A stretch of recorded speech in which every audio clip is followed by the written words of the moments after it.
آپ کو بتاؤں صدر صدام حسین جب تک اللہ نے انہیں حکومت دی تھی، کسی کو برا لگے تو معاف کرنا، میں کوئی ان کی دشمنی میں بات نہیں کر رہا ہوں، میں آپ کو بتاؤں جب تک اللہ نے ان کو حکومت دی تھی سونے کی ٹوٹیاں تھی گھروں، بیت الخلا میں سونے کی ٹوٹیاں تھی، جگہ جگہ ان کے مجسمے بنے تھے، جو انہوں نے کیا ٹھیک، کچھ اچھے کام بھی کیا، آدمی اچھے بھی کرتا ہے برے بھی کرتا ہے کیا، لیکن یاد رکھنا جب اللہ نے پکڑ کی نہ صدام کی، توجہ کر، جب اللہ نے صدام، کسی کو برا لگے تو معاف کرنا، جب اللہ نے صدام کی پکڑ کی نا تو پھر صدام کا حال آپ نے دیکھا نا کیسی قسم پرسی کی موت آئی، لیکن صدام جب پلٹنا چاہتے تھے بہت دیر ہو چکی تھی، اب پلٹنے کا موقع نہیں تھا، لیکن ان کو جو موت آئی نا وہ بڑی قابل رشک ہے، شہادت کی موت، قرآن چن کے کلمہ پڑھ کے جو بھی انہوں نے کیا اللہ ان کی قبروں پہ رحمت فرمائے، لیکن پلٹنے کا وقت چلا جا چکا تھا۔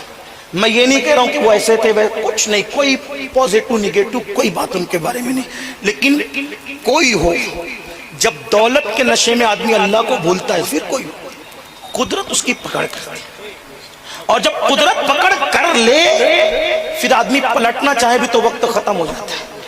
اس لیے جوانی کے نشے میں، دولت کے نشے میں اللہ کے غضب کو چیلنج مت کرو، جوانی بھی چھین لے گا، دولت بھی چھین لے گا، توبہ کی توفیق بھی چھین لے گا۔ جب رات کو نرم نرم قدوں پہ لیٹ کر کے گندی فلمیں دیکھنے کا دل چاہے تو تصور کرنا کہ وہ دیکھ رہا، جب کسی عورت پر پاپ کی نظر ڈال کر کے زنا کرنے کو من چاہے تو تصور کرنا کہ وہ دیکھ رہا ہے۔ جب وہ پکڑ کرتا ہے زانیوں کو جو زنا کرتے ہیں توبہ نہیں کرتے، اللہ ان کی نسلوں تک زنا کی سزا دیتا ہے، نسلوں تک زنا کی سزا باقی رہتی ہے، زانی کی روزی گھٹتی ہے، زانی کی عمر گھٹتی ہے، زانی کے چہرے سے رونق چھین لی جاتی ہے۔ ہمارے بزرگوں نے لکھا زانی زنا کرنے کے بعد اگر 7 سمندروں کے پانی سے بھی غسل کرے اس کا بدن تو صاف ہو جاتا ہے لیکن اس کا دل پاک نہیں ہو سکتا، 7 سمندروں کا پانی بھی اس کے دل کو پاک نہیں کر سکتا۔ میری قوم کے جوانوں کہاں ہو؟ تو عرض یہ کر رہا تھا کہ کب تک بادشاہ تھے؟ جب تک بادشاہ ہو کے بھی تہجد گزار تھے۔ یہی کہنے چلا تھا، ایک بات اور کہوں گا، بات ختم کروں گا۔ جب حضرت خواجہ قطب الدین بختیار کاکی دنیا سے جانے لگے، کون بختیار کاکی؟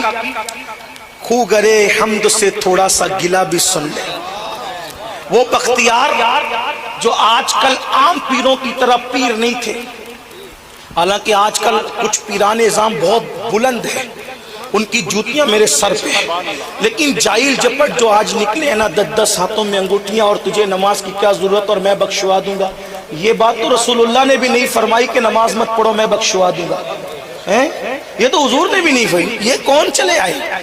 ان کی وجہ سے سنیت کو بڑا نقصان ہے، ایسے لوگوں سے ہوشیار رہو۔ ایک بات آپ کو کہوں، آپ بھی بڑے سادہ ہو میرے بھائی، جاہل لوگ جنہیں کلمہ پڑھنا نہیں آتا ان کو کہتے ہو اللہ کا ولی ہے، اللہ کا ولی ہے۔ ایک بات کہوں، اتنی سادگی تو نہ کر، دنیا کے معاملے میں کتنا ہوشیار ہے میرے بھائی تو، اور دین کے معاملے میں ایسا للو پپو بن رہا ہے۔ جاہل کو کہتا اللہ کا ولی، آپ سے اتنا کہتا ہوں، کیا جاہل کو تم اپنی بیٹی دو گے؟ اپنی بیٹی دو گے؟ جب تم جاہل کو اپنی بیٹی نہیں دیتے تو اللہ جاہل کو اپنی ولایت کیسے دے گا؟ جسے کلمہ بھی نہیں آتا، اس کو ولی کہتے ہو؟ ولی، ہر ولی عالم ہوتا ہے، غیر عالم کبھی ولی نہیں ہو سکتا، لیکن بس بات اتنی ہے کہ کسی کو کتابوں سے علم دے دیتے ہیں اور کسی کو نگاہوں سے دلوا دیتے ہیں، مگر ولایت دینے سے پہلے علم ضرور عطا کرتے، کسی جاہل کو ولایت عطا نہیں کی جاتی۔ ہاں اتنا یاد رکھنا۔ تو بہرحال بابا قطب بڑے ولی، کیسے ولی؟ غریب نواز کے جانشین، 90 لاکھ کو کلمہ پڑھانے والے غریب نواز کے جانشین۔ وصال کا وقت آیا بابا قطب کے، فرمایا میری نماز جنازہ وہ پڑھائے گا، سن لے کون پڑھائے گا جنازہ؟ یہاں تو حال یہ ہے کہ میرا بیٹا پڑھائے گا، چاہے اس کو غسل کا طریقہ نہیں آتا ہو، میری نماز ہو نہیں ہو اس کی لاج رہ جائے، ہے نا, یہی ہے. چاہے پھر 4 کی بجائے 3 ہی پہ سلام پھیر دے, 5 میں ہی پھیر دے. یہ سب کچھ ہم نے دیکھا ہے میرے بھائی, دیکھی ہوئی باتیں ہیں. اللہ کی پناہ, لا الہ الا اللہ. اگر اتنی شوق تھا جنازہ پڑھوانے کا تو جنازے کا طریقہ سکھا دیتے, لیکن نہیں. اللہ کی پناہ. کہا میری نماز جنازہ کون پڑھائے گا؟ کہا جس میں 4 باتیں ہوں. نمبر 1, اس کی تہجد کبھی فوت نہ ہوئی ہو, اس کی تہجد کبھی چھوٹی نہ ہو, وہ میری نماز جنازہ. نمبر 2, عشاء اور عصر کی جو سنتیں غیر موقدہ ہے وہ بھی کبھی اس سے فوت نہ ہوئی ہو, غیر موقدہ بھی پڑھتا ہو. اگر جملہ شیخ الحدیث صاحب آپ نقیب بھی ہیں, ہاں معاف کیجئے گا, یہ بات آج کے اماموں میں بھی نہیں. غیر موقدہ تو ہے, کیا کہتے ہیں غیر موقدہ, غیر موقدہ دیکھتا نہیں سنت کس کی ہے, غیر موقدہ. ارے سنت کس کی ہے؟ وقت نہیں الگ بات ہے, کوئی عذر الگ بات ہے, ٹائم ہوتا ہے تو بیٹھ کر ادھر ادھر ٹائم پاس کرتے, پڑھ کیوں نہیں لیتے؟ ارے مرنے کے بعد کون سی 4 رکعت پڑھنے آؤ گے؟ پہلا اور لاسٹ چانس تو ہے, فرسٹ اور لاسٹ ہے, دنیا میں پہلی اور آخری بار ہے, اور پھر نہیں آؤ گے. اور یاد رکھنا ایک بات سن لیں, بزرگان دین نفل پہ زیادہ توجہ دیتے تھے. کہتے تھے اگر فرض چھوٹ جائے تو اس کی قضا ہے, لیکن نفل چھوٹ جائے تو اس کی کبھی قضا ہی نہیں ہو سکتی. یہ ان کی فکر تھی. جو نوافل پہ اتنی توجہ دے وہ فرائض پہ کتنی توجہ ہے. بڑی معذرت کے ساتھ آپ کو اگر پوچھوں فجر تک بیٹھو گے کہ نہیں بیٹھو گے, دیکھو سب ہاتھ اٹھائیں گے فجر تک بیٹھیں گے, لیکن آپ سے پوچھتا ہوں میرے بھائی کتنے عشاء پڑھ کے آئیں اور جا کے فجر کتنے پڑھیں گے؟ تو وہاں آ کر سوالیہ نشان کھڑا ہوتا ہے. بلکہ میں تو اپنے علماء کو اور اپنی عوام کو یہ مشورہ دیتا ہوں, جلسہ 11 بجے ختم کر دیا کرو, زیادہ سے زیادہ 12 بجے ختم کر دیا کرو. کیونکہ آپ جہاں تو حال یہ ہے کہ جو نہیں پڑھتے فجر وہ نہیں پڑھتے, لیکن جو بیچارے پابندی سے پڑھتے ہیں جلسے میں رات کے 3 بجے تک جاگتے تو جو پڑھتا ہے اس کی بھی اس دن چھوٹ جاتی ہے. یاد رکھنا, ایک مسلمان کی فجر کی نماز ایک طرف اور کروڑوں جلسے ایک طرف, دونوں کی برابری نہیں ہو سکتی. اس لیے میرے بھائی نماز کا خیال کرو. بات دور نکلی تو کیا کرے, قطب الدین بختیار کاکی ہمارے سرکار چشتیوں کے تاجدار, الحمدللہ ہم لوگ چشتی بھی ہے, قادری بھی ہے, نقشبندی بھی ہے, سروردی بھی ہے. الحمدللہ ہمارے یہاں سلسلوں کا کوئی تعصب نہیں ہے, اور ہم نے ولیوں کو سلسلوں کے تعصب میں نہیں بانٹا ہے. ہر ولی ہمارے سر کا تاج ہے. ولی تو ولی ہے, ارے ہر مومن ہمارے سر کا تاج ہے, کیونکہ وہ میرے نبی کا امتی ہے. یہ بات ہمارے یہاں ہے. اللہ اکبر.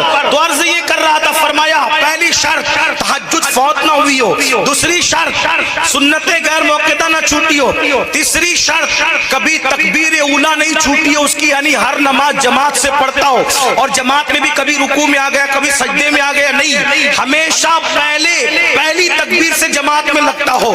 تیسری شرط. چوتھی شرط محرم عورتوں کے علاوہ اس نے کبھی کسی نامحرم کا چہرہ جان بوجھ کر قصدن نہ دیکھا ہو. محرم کو چھوڑ کے, محرم مطلب امی, بہن, بیٹی, پھوپھی, دادی, یہ جو محرمات ہیں, محرم کے سوا نامحرم اجنبی عورت کا چہرہ جان بوجھ کر اس نے کبھی نہ دیکھا ہو. تہجد نہ چھوٹی ہو, سنتیں غیر موقدہ کبھی نہ چھوٹی ہو, تکبیر اولا نہ چھوٹی ہو, اور اجنبی عورت کو اس نے کبھی جان بوجھ کر نہیں دیکھا. جس میں یہ 4 شرطیں ہوگی وہی میرا جنازہ پڑھائے گا. اللہ اکبر. لوگ سوچتے تھے جنازہ پڑھانے والا غار سے تو نہیں آئے گا, لیکن خواجہ قطب الدین بختیار کاکی کا وصال ہوا.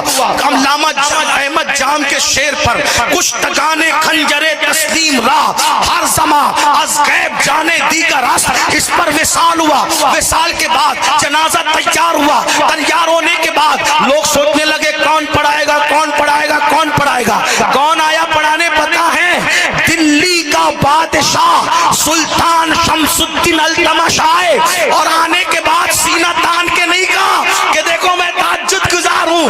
یہاں تو کارپوریٹر صاحب جمعہ پڑھے تو اس کو وہ فیس بک پر اور جو ہے وہ واٹس ایپ پہ ڈالنا ضروری سمجھتے ہیں, عید پڑھے تو اس کو ڈالنا ضروری سمجھتے ہیں. بادشاہ اتنا پابند تھا لیکن کسی کو خبر نہیں تھی. شمس الدین جنازے پر آئے اور پیر کا جنازہ پکڑ کے روتے ہوئے کہا مرشد آپ نے تو پردہ کر لیا اور ہمیں بے پردہ کر گئے.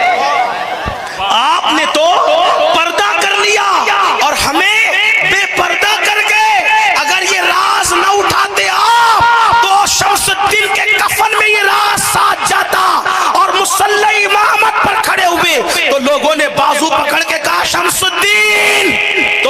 بادشاہ ضرور ہو لیکن پیر کی وصیت کے خلاف نہیں ہونے دیں گے۔ بادشاہ نے سر جھکا کے کہا الحمدللہ وہ چاروں شرطیں میرے اندر موجود ہیں۔ جب اپنے اتنے پاک دامن تھے تب تک بادشاہ تھے، اور آج گندے ہو گئے، بیکاری ہو گئے۔ حالات کب بدلیں گے؟ ہمیں بدلنا پڑے۔